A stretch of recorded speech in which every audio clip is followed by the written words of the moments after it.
বিসমিল্লাহির রহমানির রহিম। আজকে এই নির্বাচনী জনসভা সম্মানিত সভাপতি এই ভাই স্লোগান বন্ধ করতে হবে, স্লোগান বন্ধ না করলে বক্তব্য দিব না।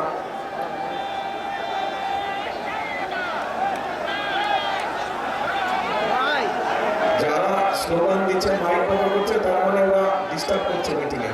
কাজে বন্ধ করো, বন্ধ করো। হ্যাঁ, স্লোগান বন্ধ করতে হবে, একদম শান্ত হতে হবে। অনেক রাত হয়ে গেছে, এখন শান্ত হতে হবে, শান্ত হতে হবে। প্রিয় ভাই বোনেরা, বক্তব্য শুনবেন? আচ্ছা, তাহলে কথা বলি আমি, কিন্তু একটু শান্ত হয়ে বসতে হবে সবাইকে, তাহলে কথা বলা যাবে। ওই জয়গুলোতে কথা বলা মুশকিল। এখন এই যে এখানে হাজার হাজার ভাই বোনেরা উপস্থিত আছেন, মঞ্চে দলীয় নেতা কর্মীরা আছেন, সামনে মুরব্বীবর্গ আছেন। আসসালামু আলাইকুম। আসসালামু আলাইকুম। ভালো আছেন সবাই? প্রথমেই আমি আপনাদের কাছে ক্ষমা চেয়ে নিচ্ছি, কারণ আমাদের এখানে আসার কথা ছিল 6টার সময়। আমরা এসেছি এখন কটা বাজে? 12টা বেজে গেছে না? 12টা বাজে, 12টা 12:30 বাজে গেছে নাকি? 3 মিনিট কম 12টা, 6 ঘন্টা লেগেছে। কারণ সেই ময়মনসিংহ থেকে আসার পথে সারা রাস্তা শুধু আপনারা যেরকম এখানে অপেক্ষা করছেন, ঠিক সারা রাস্তা মানুষ এরকম অপেক্ষা করছিল। সকলের সাথে একটু হাত মিলে আসতে আসতে অনেক সময় লেগে গেছে, আপনাদেরও কষ্ট হয়েছে। সেই জন্য আমি সকলের পক্ষ থেকে দুঃখ প্রকাশ করছি। এখন প্রিয় ভাই বোনেরা, রাত তো অনেক হয়ে গেছে, কথা লম্বা করে লাভ নাই। এই যে গাজীপুর শিল্পনগরী, গাজীপুর আমি মনে করি শুধু শিল্পনগরী না, এটি হচ্ছে বাংলাদেশের গার্মেন্টসের রাজধানী, গার্মেন্টস নগরী বা গার্মেন্টসের রাজধানী। এখন এই গার্মেন্টসে আমাদের লক্ষ লক্ষ মা বোনেরা কাজ করে, ভাইরাও কাজ করে এখানে। এই গার্মেন্ট শিল্প কে এনেছিল এই বাংলাদেশে জানেন আপনারা? কে এনেছিল বলেন তো? জিয়াউর রহমান, শহীদ রাষ্ট্রপতি জিয়াউর রহমান এই গার্মেন্ট শিল্পকে বাংলাদেশে নিয়ে এসেছিলেন। তার ফলে লক্ষ লক্ষ মানুষের কর্মসংস্থানের ব্যবস্থা হয়েছে, মা বোনদের কর্মসংস্থানের ব্যবস্থা হয়েছে।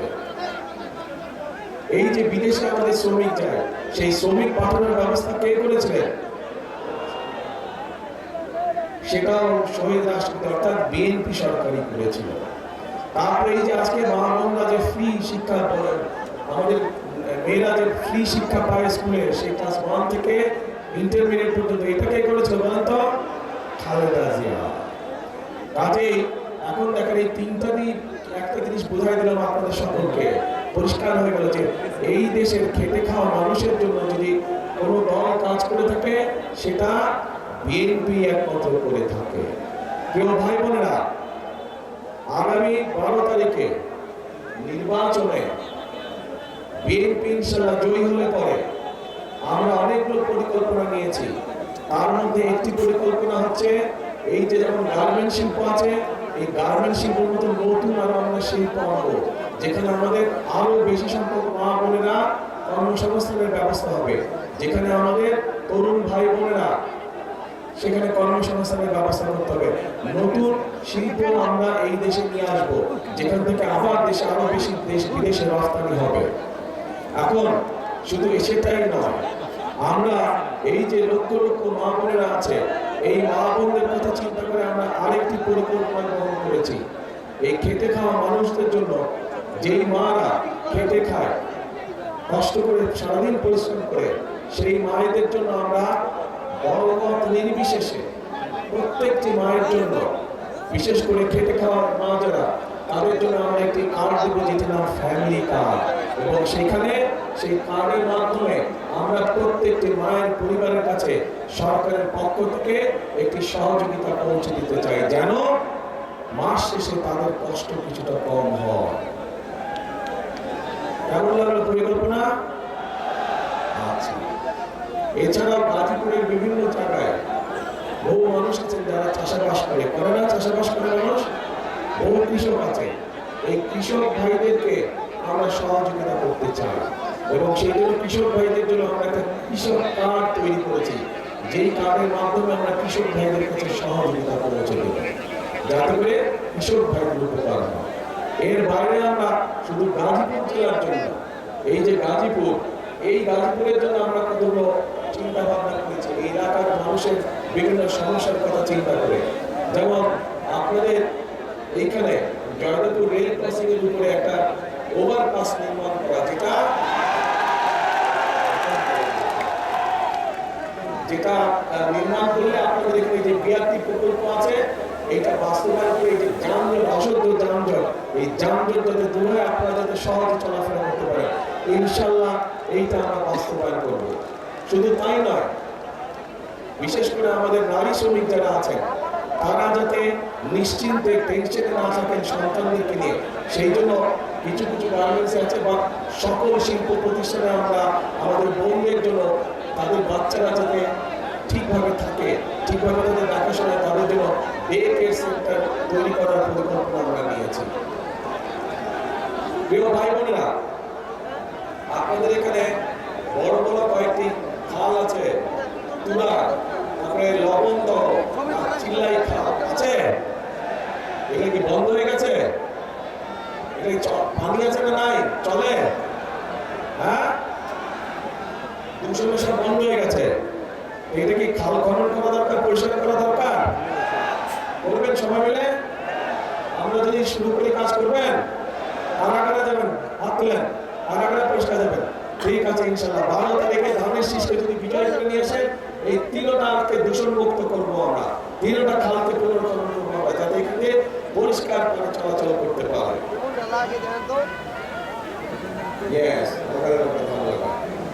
প্রিয় ভাই বোনেরা, আপনাদের এখানে শ্রমিক ভাইদের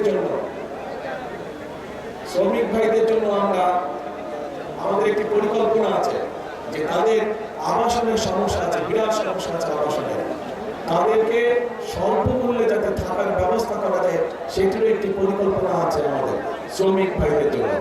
এখন এই যে এই পরিকল্পনাটা আমরা গ্রহণ করেছি, এই পরিকল্পনার পাশাপাশি আমরা নারীদের জন্য ফ্যামিলি কার্ড, কৃষক কার্ড করছি কৃষকদের জন্য। এছাড়া আপনাদের সকলের কাছে, বিশেষ করে মা বোনদের কাছে এবং শিশুদের কাছে চিকিৎসা সেবা পৌঁছে দেওয়ার জন্য আমরা প্রত্যেকটি এলাকায় একজন করে আমরা হেলথ কেয়ার দিতে চাই, যাতে করে মায়েরা এবং বাচ্চারা ছোটখাটো অসুখের চিকিৎসা ঘরে বসেই তারা পেতে পারে, সেই ব্যবস্থা আমরা করতে চাইছি। বুঝলাম তো সবার আগে বাংলাদেশ, কিন্তু আমার পরিকল্পনা ভালো লাগলো না, খারাপ লাগলো, কিছু করার না, বুঝিও না। ঠিক আছে, পরিকল্পনাটা এইগুলো কাম করা যায়? আচ্ছা, করা গেলে বলবেন তো ভাই, কি বলছি না বলছি, ভালো লাগলো না লাগলো বলবেন তো, আর কেমন করে বুঝবো? এখন প্রিয় ভাই বোনেরা, কিন্তু এই কাজগুলো যদি আমাদেরকে করতে হয়, তাহলে তো কি করতে হবে? এই কাজগুলো যদি বাস্তবায়ন করতে হয় বিএনপিকে, তাহলে আপনাদের কি করা লাগবে? হ্যাঁ, ধানের শীষকে জয়যুক্ত করা লাগবে।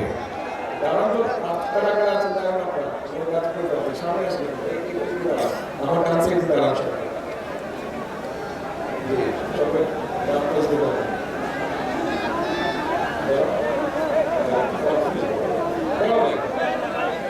এদেরকে চিনেন? এদের সহায়তা আমরা ধানের শীষ দিয়েছি, কিন্তু এই যে যেই কাজগুলো বললাম, এই কাজগুলো যদি আপনাদের উপকারে লাগে মনে করেন, তাহলে এই মানুষগুলোকে ধানের শীষ দিয়েছে, এই ধানের শীষকে জয়যুক্ত করতে হবে, এই মানুষগুলোকে জয়যুক্ত করতে হবে। পারবেন কি? পারবেন? হ্যাঁ, এদেরকে জয়যুক্ত করতে হবে। এদেরকে যদি জয়যুক্ত করা হয়, তাহলে এই যে খাল খননের কথা বললাম, এদেরকে যদি জয়যুক্ত করা হয়, তাহলে যে ফ্লাইওভারের কথা বললাম, এদেরকে যদি জয়যুক্ত করা হয়, তাহলে শ্রমিকদের আবাসনের কথা বললাম, এই সবগুলো কাজ, এই যে নারীদের জন্য ফ্যামিলি কার্ডের ব্যবস্থা, কৃষক, এই সবগুলো কাজ করা যাবে এই ধানের শীষ যাদের হাতে তুলে দিয়েছে এদেরকে জয়যুক্ত করলে পরে। কিন্তু এই যে 12 তারিখে যে আপনারা যাবেন, কোথায় যাবেন বলেন তো? সকাল সকাল? হ্যাঁ, ভোট কেন্দ্রে কখন যাবেন? হ্যাঁ, কখন যাবেন? ফজর পড়ে যাবেন না, যার যার ভোট কেন্দ্রে সামনে গিয়ে জামাত করে ফজর পড়বেন, যাতে আগে থেকে ওখানে কেউ অবস্থান নিতে না পারে। ধানের শীষে যত ভোটার আছে আপনার আশেপাশে সবাইকে নিয়ে ওখানে গিয়ে ফজরে জামাত আদায় করবেন এবং বসবেন, যেন কেউ ষড়যন্ত্র করে আগেই ভিতরে ঢুকে বসে না থাকে। এই সতর্ক দৃষ্টি রাখতে হবে। গত 15-16 বছর আপনারা দেখেছেন কিভাবে এই এলাকা সহ সারা বাংলাদেশে আপনাদের যে ভোটের অধিকার, সেই অধিকারকে কিভাবে ডাকাতি করে নিয়ে গিয়ে হয়েছিল। এইবার ডাকাতি করতে দিবেন? ভোট ডাকাতি হতে দিবেন? এই গাজীপুরের মানুষ কিন্তু প্রমাণ করে দেখিয়েছে 2024 সালের আন্দোলনের সময় এই গাজীপুর থেকে হাজার হাজার মানুষ সেদিন ঢাকা শহরে গিয়েছিল। এই যে আমাদের গণতন্ত্রকে যারা পুনরুদ্ধার করেছে, স্বাধীনতাকে যারা রক্ষা করেছে, গাজীপুরের মানুষের বিরাট একটা অবদান আছে। কাজে এই অবদানকে কোনোভাবে বৃথা দিতে যাওয়া যাবে না। আর প্রিয় ভাই বোনেরা, আপনাদের কাছে আমার আরেকটা হক আছে। এই সেই গাজীপুর, এই সেই ভাওয়াল মাঠ, যেখানে স্বাধীনতা যুদ্ধের আগে ছোটবেলায় আমি এই মাঠে অনেক দৌড়াদৌড়ি করেছি, এই মাঠে অনেক খেলেছি। এই মাঠের ওইখানে এইদিকে তো রাজবাড়ি, এইদিকে না, এই রাজবাড়ির ওখানে ছোট ছোট দুটো লাল রঙের বাংলো ছিল আগে। প্রথম যে বাংলোটা ছিল, এখানে মুরব্বী যারা আছে তাদের খেয়াল আছে, প্রথম যে বাংলোটা ছিল ওইটাতে আমরা থাকতাম, আব্বা আম্মা আমি আর আমার ছোট ভাই, আমরা 4 জন ওটাতে থাকতাম। কাজেই ছোটবেলাটা আমার এই গাজীপুরে বহুদিন এই ছোটবেলাটা আমার এই জায়গায় কেটেছে। আমার এই মাঠে আমি অনেক দৌড়াদৌড়ি করেছি, অনেক খেলেছি আমি। কাজেই গাজীপুরের মানুষ কাছে আমারও একটি হক আছে। আমার শিশুবেলা আপনাদের সাথে কেটেছে, কাজেই ওই হিসাবে আপনাদের কাছে আমারও দাবি থাকলো ধানের শীষকে জয়যুক্ত করার জন্য। কে দাবি করতে পারে? ধন্যবাদ। এখন প্রিয় ভাই বোনেরা, আন্দোলন হয়েছে, সংগ্রাম হয়েছে, স্বৈরাচার বিদায় হয়েছে দেশ থেকে। এখন হচ্ছে দেশ গড়ার পালা, এখন হচ্ছে মানুষের ভাগ্য পরিবর্তন করার সময়। কাজে আমাদেরকে পরিশ্রম করতে হবে, আমাদেরকে কাজ করতে হবে, আমাদেরকে ঐক্যবদ্ধ থাকতে হবে। আমরা যদি ঐক্যবদ্ধ থাকি, আমরা যদি কাজ করি, আমরা যদি পরিশ্রম করি, ইনশাআল্লাহ ধীরে ধীরে আমরা আমাদের সেই প্রত্যাশিত বাংলাদেশকে গড়ে তুলতে সক্ষম হব। কে একসাথে আমরা কাজ করবো? ইনশাআল্লাহ। সেজন্যই আমি বলি, সেজন্যই আমি একটি কথা বলি, করবো কাজ, কে করবো কাজ, করবো দেশ। সবার আগে সবার আগে বাংলাদেশ। কাজে সেই বাংলাদেশকে যদি গড়ে তুলতে হয়, তাহলে আমাদেরকে একসাথে থাকতে হবে, আমাদেরকে সঠিক লোককে ভোট দিয়ে জয়যুক্ত করতে হবে, যাতে তারা আপনাদের সমস্যার সমাধান করতে পারে, এলাকার মানুষের সমস্যা করতে পারে, এলাকার সমস্যার সমাধান করতে পারে। এবং আমাদেরকে সতর্ক থাকতে হবে, যেই অধিকার আদায় করার জন্য হাজার হাজার মানুষ জীবন দিয়েছে, সেই অধিকার যাতে ষড়যন্ত্র করে আর কেউ ছিনিয়ে নিতে পারে না। এই ব্যাপারে আমাদেরকে সতর্ক থাকতে হবে, সজাগ দৃষ্টি রাখতে হবে। প্রিয় ভাই বোনেরা, ইনশাআল্লাহ খাল খনন কর্মসূচিতে আপনাদের সাথে আবার ইনশাআল্লাহ দেখা হবে, কিন্তু সেটা 12 তারিখের পরে। আপনারা ধানের শীষকে জয়যুক্ত করলে পরে ইনশাআল্লাহ আমরা খাল খনন শুরু করব। দেখা হবে আপনাদের সাথে খালের মধ্যে, ঠিক আছে ইনশাআল্লাহ। আল্লাহ হাফেজ। বাংলাদেশ জিন্দাবাদ, বাংলাদেশ জাতীয়তাবাদী দল জিন্দাবাদ। আসসালামু আলাইকুম।